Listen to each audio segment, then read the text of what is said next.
Today we'll be continuing our look at polynomials, and in particular their zeros. So we want to look at the fundamental theorem of algebra, and just before we look at that, I want to just remind you or introduce two ideas to you. Firstly, a degree. The degree is the highest power of x in a polynomial.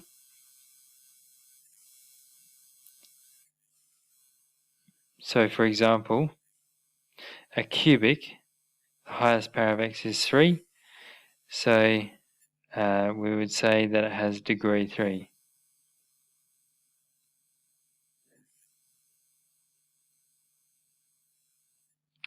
The other thing I wanted to is introduce the idea of a zero. It's just a number which makes f of x equals 0. A zero is a number which makes the polynomial, in this case, equal 0. Now, with the fundamental theorem of algebra, it says that every polynomial with real or complex coefficients has to have at least one zero. Now, if you think back to when we were talking about complex numbers, we invented complex numbers to deal with the issue of a quadratic having no real roots. So we can say that complex numbers dealt with the issue of quadratics and, as a result, all polynomials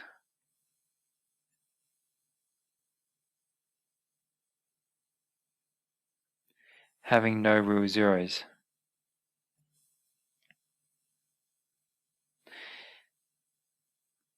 Now, so when we're in terms of quadratics, yes, there are quadratics that don't have any real zeros, but we just invented numbers, which we called complex numbers, and had the form a plus bi, where I is the square root of minus 1.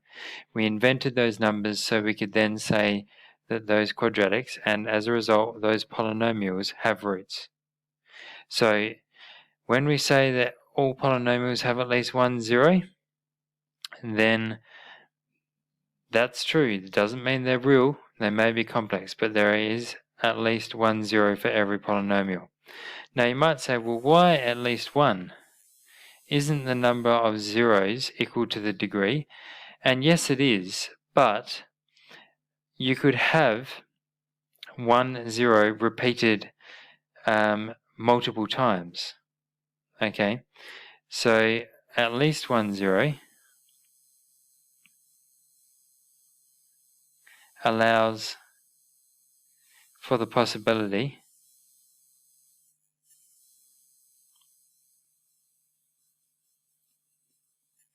of repeated zeros. So if you think back again to quadratics, we could have a repeated zero of a quadratic.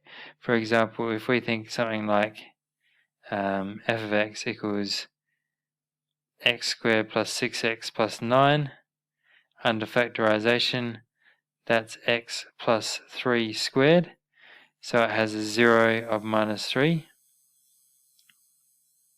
So that's a repeated root. And we say, or a repeated 0 I should say, with multiplicity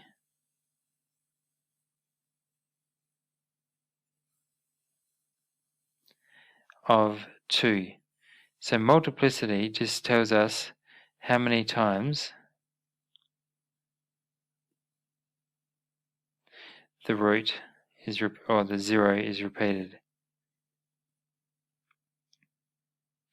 Okay, now from the fundamental theorem of algebra, two, I guess, other rules or theorems are worth discussing. The first is that each polynomial can be written in factor form, so it can be written as a series of linear factors, and the number of linear factors that can come out will be equal to the degree. So, so number of factors equals the degree of the polynomial. Now, this W1, W2, W3 up to Wn could, if there's a repeated root, then some of those will be the same. So if repeated, zeros, then W1, or I suppose we could say some of the W's will be the same.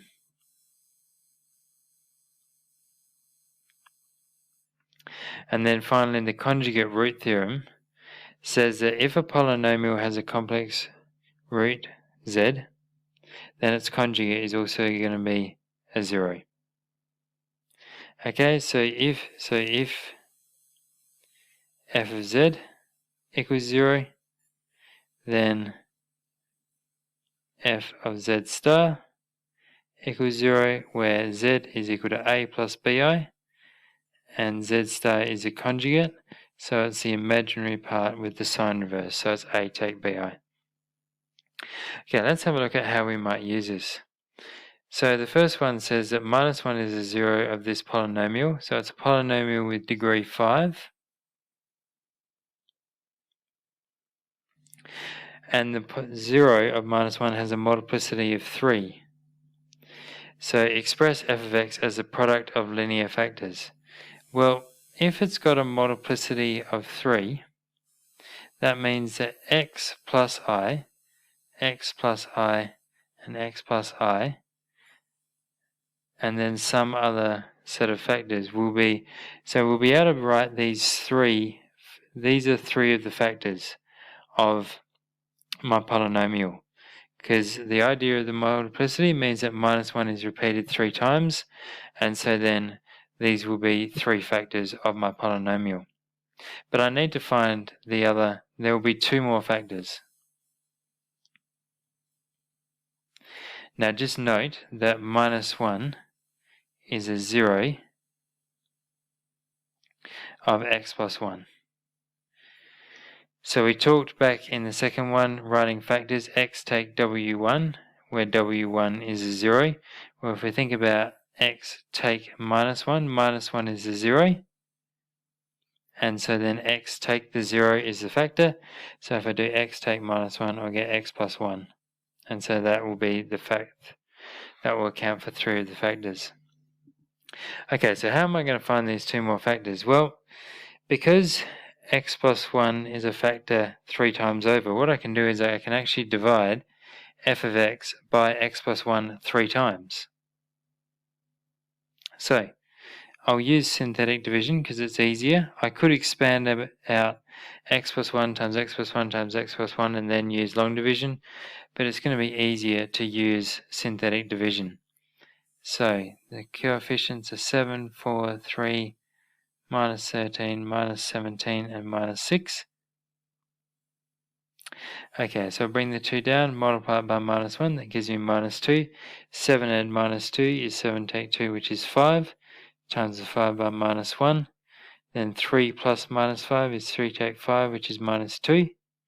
Multiply the -2 by -1, that gives me +2. -13 plus 2 is -11. Multiply that by the -1, that gives me +11. -17 plus 11 gives me -6, times that by -1 gives me 6, and I end up with a remainder of 0. So remainder equals 0 means that x plus 1 is a factor. So that checks out. So what I'm going to do now is I'm going to take the next polynomial and I'm going to divide that by -1 as well, because x plus 1 will be a factor of that one as well, because it's a factor 3 times over of my polynomial. Okay, so bring the 2 down, multiply it by -1, I'll get -2, so 5 take 2 is 3, times that by -1, so that'll be -2 add -3, so it'll be -2 take 3, which is -5, times that by -1, that'll give me +5, -11 plus 5 is -6, times that by -1 gives me +6, again my remainder is 0, which means that x plus 1 is again a factor, and it will be a factor once more. One more time. So taking minus 1, so bring the 2 down, times it by minus 1 gives me minus 2. 3 take 2 is 1, times that by minus 1 gives me minus 1. Minus 5 plus minus 1 is minus 5 take 1, which is minus 6. Times that by minus 1 gives me 6. Again, I get 0. So what's happening is I've divided it by these 3 factors here, x plus 1 times x plus 1 times x plus 1. And so I've got that f of x is equal to x plus 1 times x plus 1 times x plus 1 times by the quadratic 2x squared plus x takes 6, reading off the coefficients. So remember the coefficients, x squared is by the first coefficient, x is by the second, and the minus 6 is on its own. So then all I have to do is I have to take this quadratic and write it as 2 linear factors. So I'm hoping that it factorizes. Have a look at that. So if it factorizes, then the first ones in here would be 2x and x, and then the 6 would probably be minus 3 or 2, or 3 or minus 2, and I need to get 1 there. So if I have plus 3 there and take 2 there, that the 2 times the 2x will give me minus 4x plus 3x, which will be minus x. So I want to reverse the sign. So it'll be 2x take 3, x plus 2. So the 2x times the 2 will give me 4x. Take away the 3x will give me positive x. And so then I've written that as the product of 5 linear factors equal to the degree. Okay, alright. Now what about this one? We've got a quartic. We've got to find the value of a given that 2i is a complex 0. Well, if it's a 0 and I substitute it, what must happen is that it must equal 0. So f of 2i is 2 times 2i to the power of 4. Take 2i to the power of 3 plus 2 times 2i squared plus a times 2i, take 24 equals 0. Now, it's going to be useful to remind ourselves that I to the 4 equals 1, I to the 3 is equal to minus I squared is equal to minus 1, and I to the power of 1 is just equal to I. Okay, so 2. Now 2 to the power of 4 is 16, and I to the power of 4 is 1. Take, now 2 to the power of 3 is 8, I to the power of 3 is minus I. 2, now 2 squared is 4, and I squared is minus 1. Here we're just going to get 2ai, take 24, and we know that equals 0. Now I should really only have 1 0 on each line, so I'll take that first 0 off. So 16 times 2 times 1 is 32, so it'll be 32 plus 8i. 4 times 2 is 8 times minus 1 gives me take 8 plus 2ai, take 24 equals 0. Now, what I want to do is I want to group my number terms and my I terms together, because we can think of 0 as 0 plus 0i, and then what we'll do is we'll equate the imaginary parts and the real parts to solve for a. Now, a only occurs in the imaginary parts, so I only actually need to worry about the imaginary parts. So they're the parts with I in them, which is 8 and 2a. So 8 plus 2ai, 8i plus 2ai must equal 0i. And then if I don't worry about the zeros, if I just worry about the coefficients, that means that 8 plus 2a must equal 0, 2a must equal minus 8, a must equal minus 4. And so now I've got a, and so I've got a polynomial. Now, we've got to find all the remaining zeros of f and check your answers using a calculator. So the first thing I say is that if 2i is a root, well, that implies that 0 take 2i, the conjugate, is a root. So 2 of the factors must be x plus 2i, and x take 2i. Now what we can do is we can actually just go through and divide by these complex roots, divide the polynomial using synthetic division. So let's do that. Like we did with the x plus, actually what I might do is I might do it by the long division method, so you see a variety of ways. So we could divide through by synthetic division, or what we could do is we could expand out this x plus 2i, x take 2i. It's not as horrendous as expanding the x plus 1 cubed because it's only a quadratic. So that'll give me x squared. It's a difference of 2 squares, so it'll be x squared take 2i squared. So it'll be x squared take 4 times minus 1. So it'll be x squared plus 4. And then what I do is I divide my polynomial.